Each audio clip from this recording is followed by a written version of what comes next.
1 year ago, I found myself in the midst of what would become California's largest arson-caused wildfire in recorded history. The park fire burned over 429,000 acres and destroyed over 700 structures across Butte and Tehama Counties.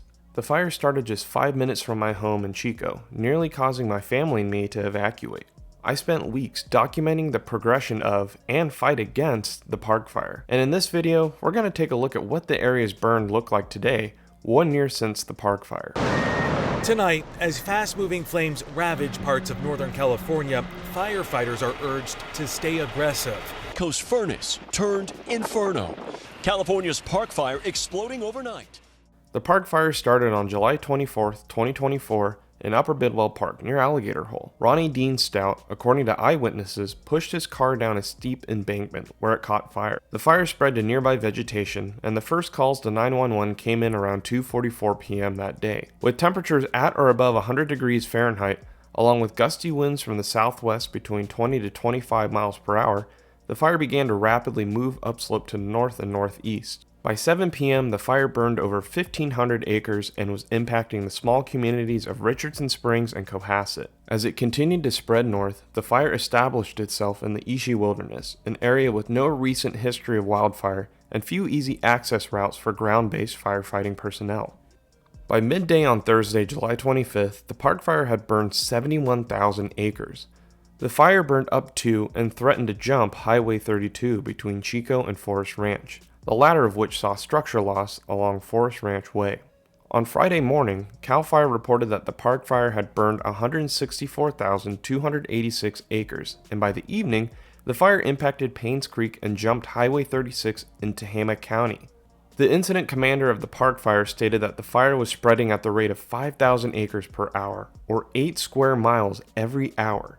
And in early August, the fire threatened the communities of Mineral and Mill Creek, just south of Lassen Volcanic National Park. However, after the fire ravaged through Upper Mill Creek drainage, crews were able to hold the highway and defend Mill Creek and Mineral. And on September 26, the fire reached 100% containment, after burning a total of 429,603 acres. So right now I'm in Upper Bidwell Park, and I'm actually walking in the burn scar of where the park fire first started. And this whole area here, it looks like as if a fire never even went through here. For a lot of ecosystems in California, this is actually what they need, is fire. And obviously, again, this fire started in the most kind of worst circumstances and shouldn't have even happened in the first place, but fire has been something that has been lacking in this landscape for a long time. These plants and this brush, this grass, even the trees, the oak trees that you see right here, they all have mechanisms to survive wildfire. You can see here with the oak trees as well. Look at all the green shoots that are coming out. And back in the spring, earlier, they were way more green than how they are now. And again, it's because they have mechanisms. These oaks have mechanisms for fire recovery, and these guys will instantly shoot out green leaves about a couple months after fire goes through. Even after, it was fully consuming, because you can see here, the lower branches still show that evidence that the fire did crown these oaks. If you're living in a high fire hazard zone, that's the reason why you want to plant oak trees, because they have mechanisms to defend against fire. They have thick bark. They will not easily allow fire up into the crown, unlike pine trees, and they hold a lot more moisture for longer periods of time.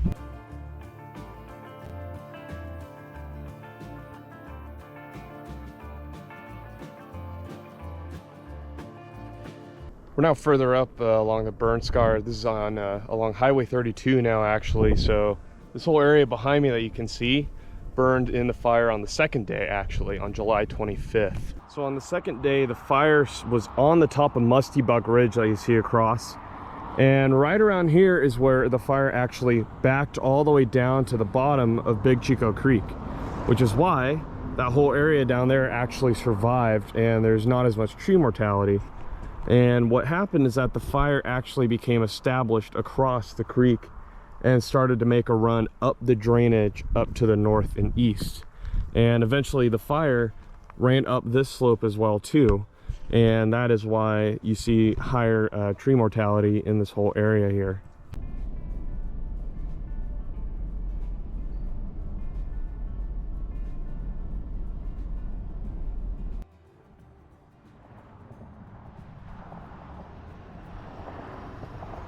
So we're now a little bit above Forest Ranch along Highway 32. This is kind of where the fire really had its biggest threat of crossing the highway. And you can see here, this is why. So this was all really thick timber stands.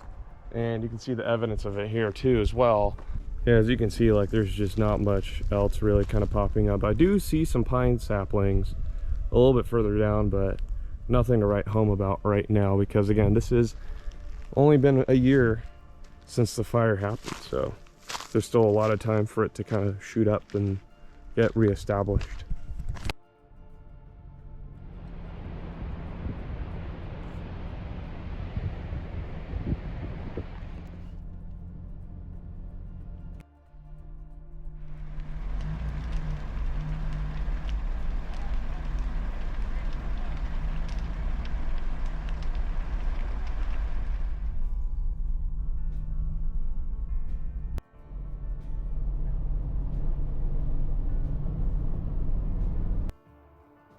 Once again, kind of in a higher fire severity area up along Big Chico Creek and Big Chico drainage down there. But there is still a lot that's coming back already just within a year. And this stuff here was actually growing back within about a couple months after the fire, which was really cool to see back then. And now, of course, a year on, you can see just how much is still growing, where this fire burned real hot.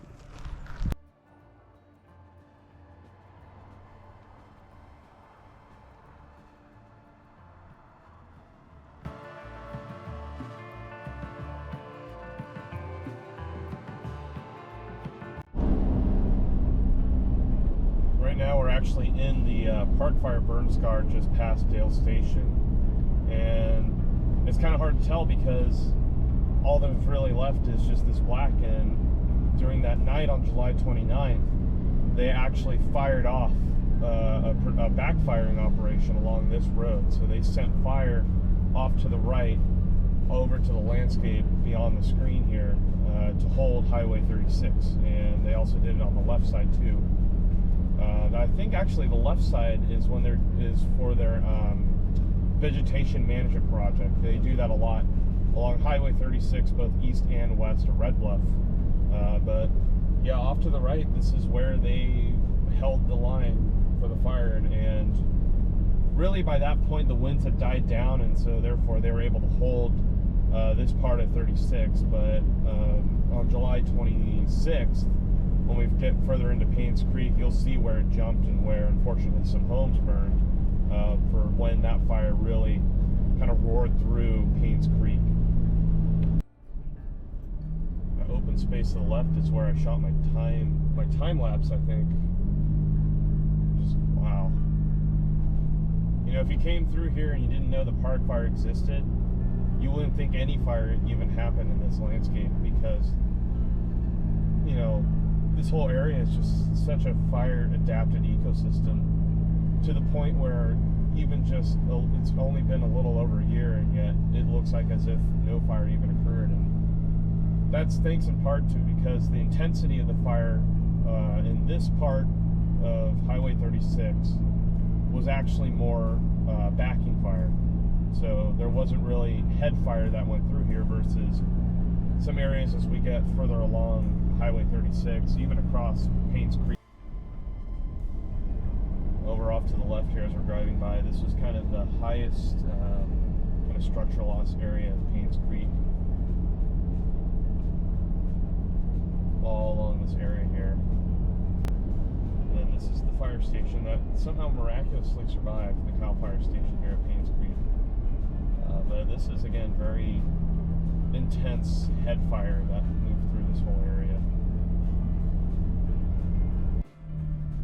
So we're on Lanes Valley Road now, so we just went through Paynes Creek, and obviously fire effects here a year since the fire look much better for a kind of number of reasons, and that's this is more oak woodland, so they have a better defense mechanism for fire, and there's bigger spacing between the trees, and there's a lot of grass. So naturally, your flame heights aren't going to be as high if we're, say, in a more pine-dominated landscape. Number two is that the fire actually lost a lot of steam in this area here compared to kind of just west of Paynes Creek, where there's a lot more gray pines that are tightly packed in. So that's why the fire behavior over here and the subsequent kind of fire effects a year after look much better than other areas of the fire.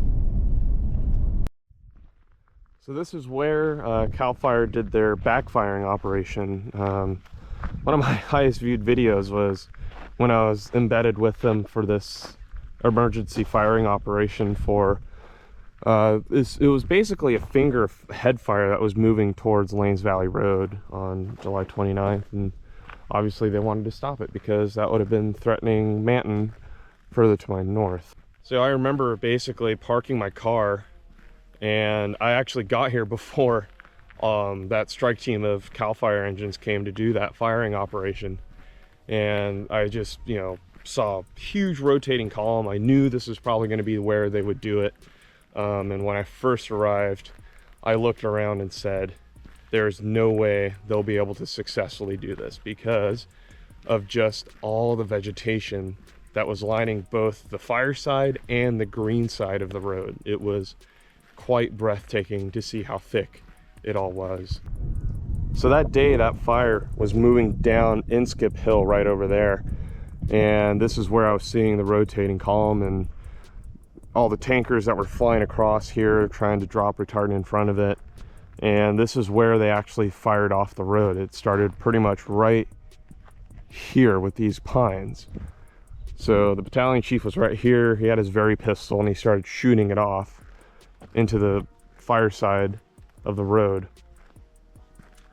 And then they just basically kind of used drip torches, pretty much just stripping it along the road here, which is why some of the effects here that you see are actually like as if there was a prescribed fire, because they backburned this. So this is lower intensity, but this whole area here actually you can see is pretty charred up, and this is a big pile of just dead and down material that was causing a lot of ember casting. It was causing a lot of problems. So you can see that there's a lot of foothill pines all around this area here. And before the fire came through here, there was just so much thick vegetation lining up basically both sides of the road right up against it. I mean, it was, especially on the green side, which is this side right here, it was pretty spectacular to see how thick the vegetation was and all the fuel loading that was here. You can see the evidence of it with a lot of the, again, the foothill pines that are burned out. There are even some ponderosa pines mixed in, which shouldn't be here. And then these stands of manzanita right here. You can see just how much is actually growing back here on the fire side of the road. So this is where the fire kind of swept through.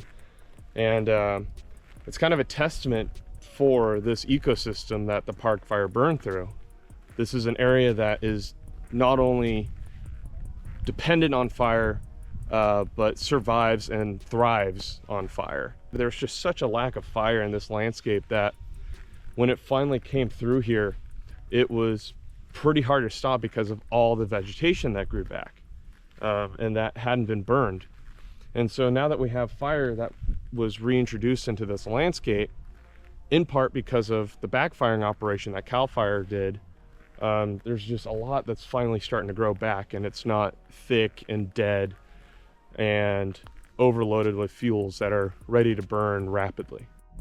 This is just to get a sense of kind of what the area looked like, where they're trying to hold the road back there with their firing operation. Just super thick brush on the left side of the road here, Lanes Valley Road. Like, look at all that manzanita just packed in along with foothill pine. Like, this is just a powder keg of an area for fire. So we're south of Paynes Creek now, along Plum Creek Road, and you can see behind me here, it doesn't look like even a fire happened through this landscape, but it did. This whole area all around burned in the park fire that third day of the fire when it made its huge run. This is such a good grass oak woodland, fortunately, that the fire effects here were actually very beneficial to the landscape. Further down the road, as you get closer to Paynes Creek, the grass oak woodlands that should naturally be here transition into a new age stand of pine trees that did not survive.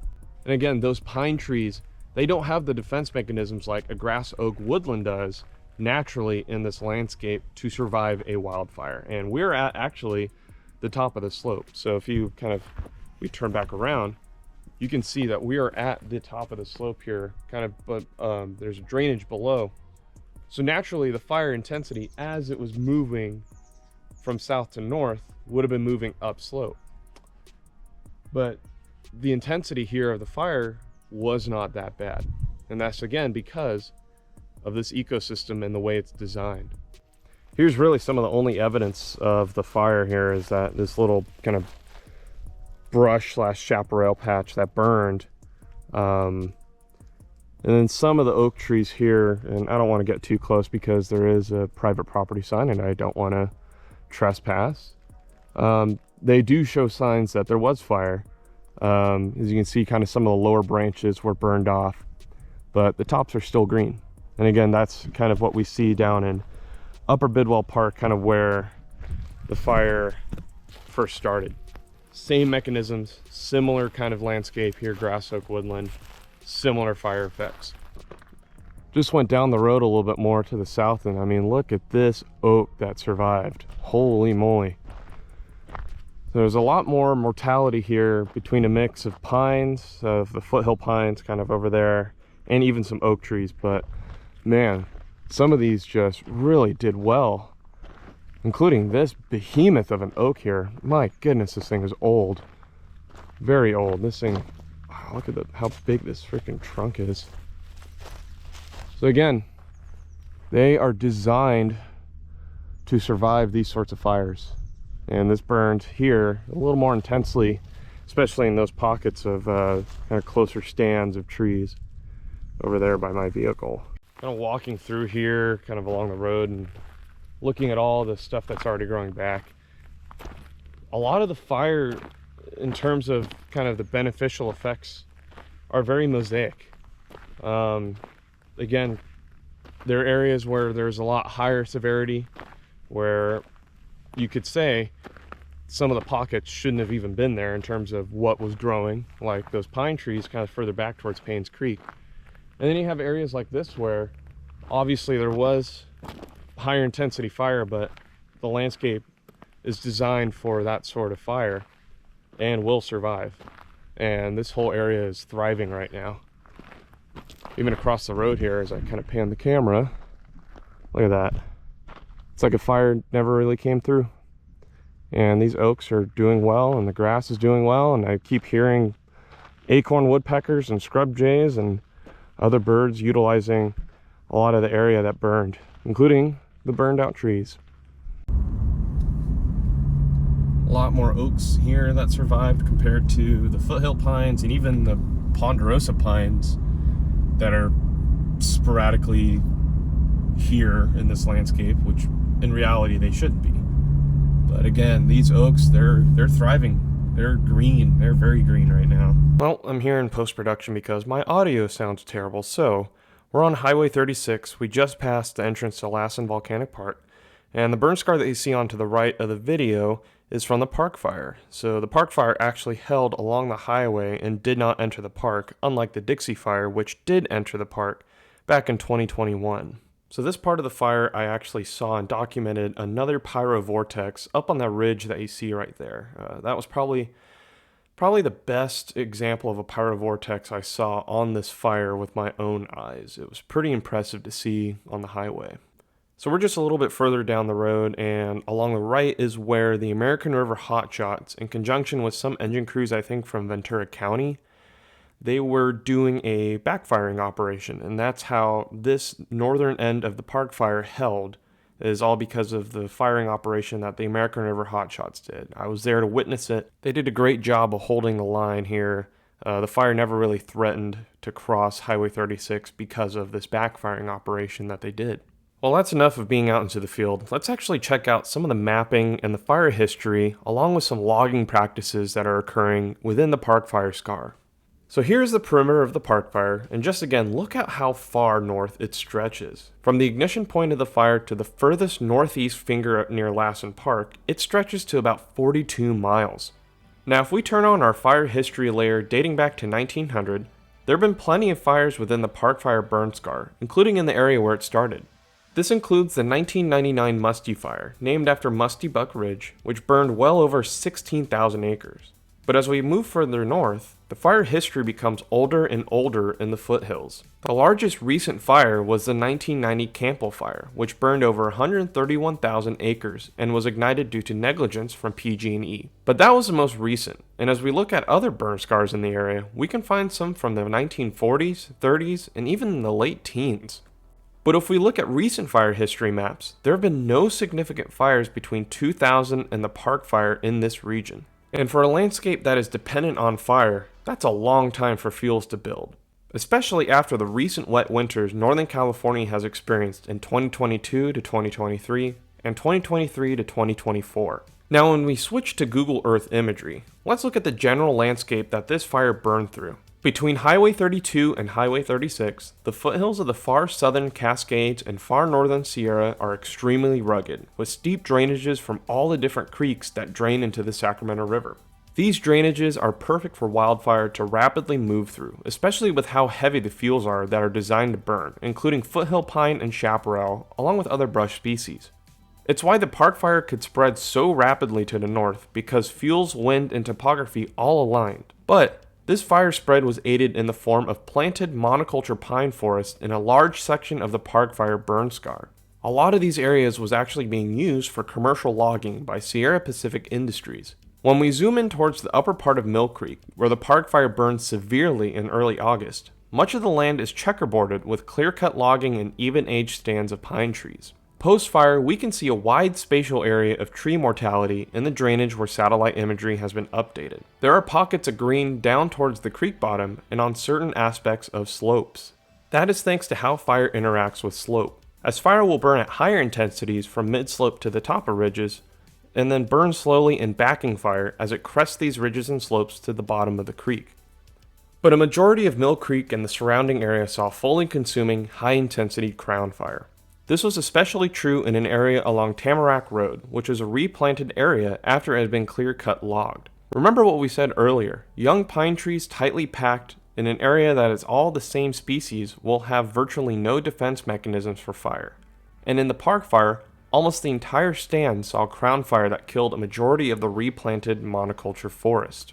And if we take a look at the Big Chico Creek watershed between Lomo and Campbellville, we can find more of these clear-cut logging practices in motion before the fire. And again, most of the land you see here is owned by Sierra Pacific Industries. Now, I had to switch to Apple Maps to get the most up-to-date satellite imagery of the area, and we can see that this checkerboarded area didn't fare too well again. Clear-cut logging just isn't sustainable for a landscape such as the park fire burn scar that is just designed to burn, like a vast majority of montane forests in the western United States. It reduces the biodiversity of the forest, which is actually a mechanism the forest has to protect itself against wildfire. The young trees that are replanted, as mentioned before, come in tightly packed and are all usually the same type of tree, which ties into the first part about a lack of biodiversity. The clear cuts themselves usually see deadened down material, grass, and brush, which can carry fire even more rapidly through the landscape as well. But this doesn't mean logging just needs to be eradicated. In fact, it actually can be used as a tool for a large portion of our forests that have become just too crowded with pine trees. Thinning logging methods in conjunction with prescribed fire have helped make private forests become resilient to wildfire, and a lot of our forests in NorCal are just too packed with trees. This thinning can create less competition for trees, which means they won't be as drought-stricken as they are now. In conclusion, the park fire was a perfect storm of heavy fuel loading from wet winters, a record hot summer, and favorable topography in a landscape that is just designed to burn. It's why this fire burned over 300,000 acres in less than 3 days. And with how this fire started, it just unfortunately outweighs the other talking points about the rest of this fire and the destruction it left in Forest Ranch, Paynes Creek, and parts of Cohasset. But in the ashes, we can find hope and resiliency from our local grasslands, the oak trees, and the community members who helped save most of Cohasset. Resiliency to wildfire is attainable, but it just starts with coming and working together, creating a plan, and just getting the work done.